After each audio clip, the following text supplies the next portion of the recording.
ADB আন্তর্জাতিক সংবাদে আপনাকে স্বাগতম। সংবাদের শুরুতেই থাকছে সংবাদ শিরোনাম। রাশিয়ায় পর্যটক বহনকারী বাস হ্রদে ডুবে ৭ চীনা নাগরিকের মৃত্যু। শুল্কযুদ্ধ অবৈধ ঘোষণা সুপ্রিম কোর্টের, জবাবে সব দেশের ওপর ১০% নতুন শুল্কের হুঁশিয়ারি। এবার বিমানবন্দরের নাম পরিবর্তন করে রাখা হচ্ছে ট্রাম্পের নামে। হাড় না ভাঙা পর্যন্ত স্ত্রীকে মারতে পারবে স্বামী, নতুন আইন জারি।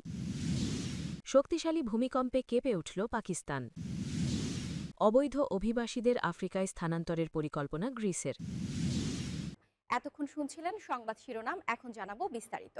রাশিয়ায় পর্যটক বহনকারী বাস হ্রদে ডুবে ৭ চীনা নাগরিকের মৃত্যু। রাশিয়ার সাইবেরিয়ার বৈকাল হ্রদে গতকাল শুক্রবার একটি পর্যটক বাস বরফ ভেঙে পানিতে ডুবে ৭ জন পর্যটক নিহত হয়েছে। নিহতরা প্রাথমিকভাবে চীনা নাগরিক বলে ধারণা করা হচ্ছে। রাশিয়ার জরুরি পরিস্থিতি বিষয়ক মন্ত্রণালয়ের আঞ্চলিক শাখা সামাজিক মাধ্যমে জানিয়েছে, বাসটি প্রায় ৩ মিটার চওড়া বরফের ভাটলে পড়ে ১৮ মিটার গভীরে ডুবে যায়। উদ্ধার কাজে পানির নিচে ক্যামেরা ব্যবহার করে ৭ জনের মরদেহ উদ্ধার করা হয়েছে। ইরকুৎস্ক অঞ্চলের গভর্নর ইগর কোবজেভ জানান, একজন পর্যটক বাস ডুবে যাওয়ার আগে বের হতে সক্ষম হয়েছেন। নিহতদের জাতীয়তা আনুষ্ঠানিকভাবে প্রকাশ করা না হলেও চীনের কনসুলেট জেনারেলকে অবহিত করা হয়েছে। বিশ্বের গভীরতম হ্রদ বৈকাল শীতকালে বরফে ঢেকে যায়। বরফের নিচে আটকে থাকা ঢেউয়ের ধাক্কার শব্দ এবং স্ফটিকের মতো দৃষ্টিনন্দন স্তম্ভ পর্যটকদের বেশ আকর্ষণ করে। তবে হ্রদের উপর চলাচলের জন্য নির্দিষ্ট পথ নির্ধারণ করা হয়েছে এবং অন্যত্র গাড়ি চালানো নিষিদ্ধ। কোবজেভ বলেন, ওই সড়কটি ব্যবহারের জন্য অনুমোদন দেওয়া হয়নি এবং এই ঘটনায় একটি ফৌজদারি মামলা দায়ের করা হয়েছে। শুল্কযুদ্ধ অবৈধ ঘোষণা সুপ্রিম কোর্টের, জবাবে সব দেশের ওপর ১০% নতুন শুল্কের হুঁশিয়ারি। যুক্তরাষ্ট্রের বাণিজ্য নীতিতে এক নজিরবিহীন নাট্যকতা তৈরি হয়েছে। প্রেসিডেন্ট ডোনাল্ড ট্রাম্প কর্তৃক বাংলাদেশ সহ বিশ্বের বিভিন্ন দেশের ওপর আরোপিত পাল্টা শুল্ককে অবৈধ ঘোষণা করেছেন দেশটির সুপ্রিম কোর্ট। শুক্রবার দেওয়া এক ঐতিহাসিক রায়ে আদালত জানিয়েছেন, ট্রাম্প তার ক্ষমতার সীমা লঙ্ঘন করেছেন। তবে এই রায়ের পরপরই ক্ষুব্ধ ট্রাম্প পাল্টা ব্যবস্থা হিসেবে বিশ্বের সকল দেশের পণ্যের ওপর নতুন করে ১০% ঢালাও শুল্ক আরোপের ঘোষণা দিয়েছেন। যুক্তরাষ্ট্রের সর্বোচ্চ আদালতের ৯ জন বিচারপতির মধ্যে ৬ জনই ট্রাম্পের শুল্ক আরোপের আইনগত ভিত্তিকে নাকচ করে দিয়েছেন। ট্রাম্প ১৯৭৭ সালের আন্তর্জাতিক জরুরি অর্থনৈতিক ক্ষমতা আইন ব্যবহার করে এই শুল্ক বসিয়েছিলেন, কিন্তু আদালত রায়ে স্পষ্ট করেছেন যে এই আইন প্রেসিডেন্টকে এমনভাবে শুল্ক আরোপের একছত্র ক্ষমতা দেয় না। ৩ বিচারপতি ট্রাম্পের পক্ষে থাকলেও সংখ্যাগরিষ্ঠের মতে এই পদক্ষেপকে এখতিয়ার বহির্ভূত বলে গণ্য করা হয়েছে। আদালতের এই রায় আসার পরপরই হোয়াইট হাউসে জরুরি সংবাদ সম্মেলন ডাকেন ডোনাল্ড ট্রাম্প। তিনি এই রায়কে জাতির অসম্মান বলে অভিহিত করেন এবং বিচারপতিদের কড়া সমালোচনা করেন। ট্রাম্প বলেন, আমি কিছু বিচারপতির জন্য সত্যিকারের লজ্জা বোধ করছি। তারা আমেরিকার স্বার্থের চেয়ে বিদেশিদের স্বার্থ রক্ষায় বেশি মনোযোগী। তিনি আরও দাবি করেন, এই শুল্ক ছিল আমেরিকার অর্থনৈতিক মুক্তির হাতিয়ার। বাংলাদেশের জন্য এই রায় এবং ট্রাম্পের নতুন ঘোষণা উভয়ই অত্যন্ত তাৎপর্যপূর্ণ। গত বছর ট্রাম্প যখন ৩৭% পাল্টা শুল্ক আরোপ করেছিলেন, তখন বাংলাদেশের পোশাক খাত বড় ধরনের ঝুঁকির মুখে পড়ে। কয়েক দফা আলোচনার পর সেই শুল্ক ২০% নেমে আসে। এমনকি চলতি ফেব্রুয়ারির শুরুতে একটি বিতর্কিত বাণিজ্য চুক্তি স্বাক্ষরের মাধ্যমে তা ১৯% নামিয়ে আনা হয়েছিল। এবার বিমানবন্দরের নাম পরিবর্তন করে রাখা হচ্ছে ট্রাম্পের নামে। যুক্তরাষ্ট্রের ফ্লোরিডা অঙ্গরাজ্যের একটি বিমানবন্দরের নাম পরিবর্তন করে প্রেসিডেন্ট ডোনাল্ড ট্রাম্পের নামে রাখা হচ্ছে। বৃহস্পতিবার ১৯ ফেব্রুয়ারি অঙ্গরাজ্যটির আইনসভায় এ সংক্রান্ত একটি বিল পাশ হয়েছে। বিশ্বজুড়ে নিজের নামে অসংখ্য বহুতল ভবন নির্মাণ করে পরিচিতি পাওয়া আবাসন ব্যবসায়ী ডোনাল্ড ট্রাম্প এখন দেশের বিভিন্ন স্থাপনায় নিজের নাম যুক্ত করার একটি নজিরবিহীন প্রচারণায় নেমেছেন। ফ্লোরিডার রিপাবলিকান নিয়ন্ত্রিত আইনসভা পাম বিচ আন্তর্জাতিক বিমানবন্দরের নাম পরিবর্তন করে president Donald J Trump international airport করার বিলটি অনুমোদন করেছে। অঙ্গরাজ্যের গভর্নর রন ডিস্যান্টিস খুব শীঘ্রই বিলে সই করবেন বলে আশা করা হচ্ছে। একসময় ট্রাম্পের ঘোর বিরোধী থাকলেও ডিস্যান্টিস এখন এই পদক্ষেপের সমর্থক। বালুকাময় সৈকত এবং বিলাসবহুল প্রাসাদের জন্য পরিচিত পাম বিচ শহরটি ট্রাম্পের মার-এ-লাগো বাসভবনের খুব কাছেই অবস্থিত। বিমানবন্দর বিমানবন্দরের এই নাম পরিবর্তনের জন্য এখন কেবল ফেডারেল এভিয়েশন অ্যাডমিনিস্ট্রেশনের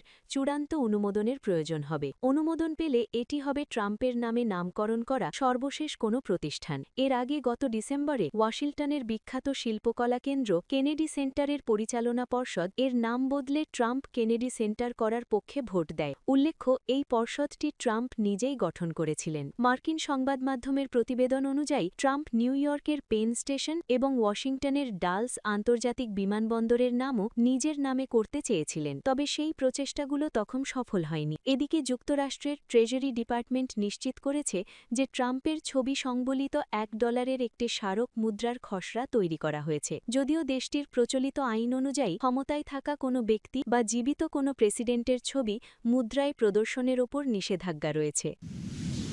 হাড় না ভাঙা পর্যন্ত স্ত্রীকে মারতে পারবে স্বামী, নতুন আইন জারি। নারীদের বিরুদ্ধে আবারও অত্যন্ত কঠোর পদক্ষেপ নিয়েছে আফগানিস্তানের তালেবান সরকার। ব্রিটিশ অনলাইন সংবাদ মাধ্যম ইন্ডিপেন্ডেন্টের প্রতিবেদনে বলা হয়েছে, দেশটির সরকার স্বামীদের তাদের স্ত্রী ও সন্তানদের শারীরিকভাবে শাস্তি দেওয়ার অনুমোদন দিয়ে পারিবারিক সহিংসতার বৈধতা দিয়েছে। তবে নতুন এই আইনে বলা হয়েছে, মারধরের ফলে যদি হাড় ভেঙে যায় বা জখম হয় তাহলে স্বামীদের শাস্তি পেতে হবে। এ নিয়ে ইতোমধ্যে তালেবান সরকার নতুন একটি ফৌজদারি আইন জারি করেছে। আফগানিস্তানের ক্ষমতাসীন ইসলামপন্থী গোষ্ঠীটির সর্বোচ্চ নেতা হিবাতুল্লাহ আখুন্দজাদা ৯০ পাতার নতুন এই দণ্ডবিধিটিতে স্বাক্ষর করেছেন। ইন্ডিপেন্ডেন্ট জানিয়েছে, পশতু ভাষায় দ্য মাহাকুমু জাজাই উসুলনামা বা আদালতের ফৌজদারি বা দণ্ডবিধি সংক্রান্ত নিয়মাবলী নামের এই বিধিমালা আফগানিস্তানের আদালতগুলোতে পাঠানো হয়েছে। এই নতুন দণ্ডবিধিতে বিভিন্ন ধরনের বর্ণ ব্যবস্থা তৈরি করা হয়েছে। অপরাধী মুক্ত নাকি দাস তার ওপর ভিত্তি করে শাস্তির মাত্রাও ভিন্ন হবে। এই আইন অনুযায়ী কোনো স্বামী যদি অতিরিক্ত মাত্রার শক্তি ব্যবহার করে স্ত্রীর হাড় ভাঙেন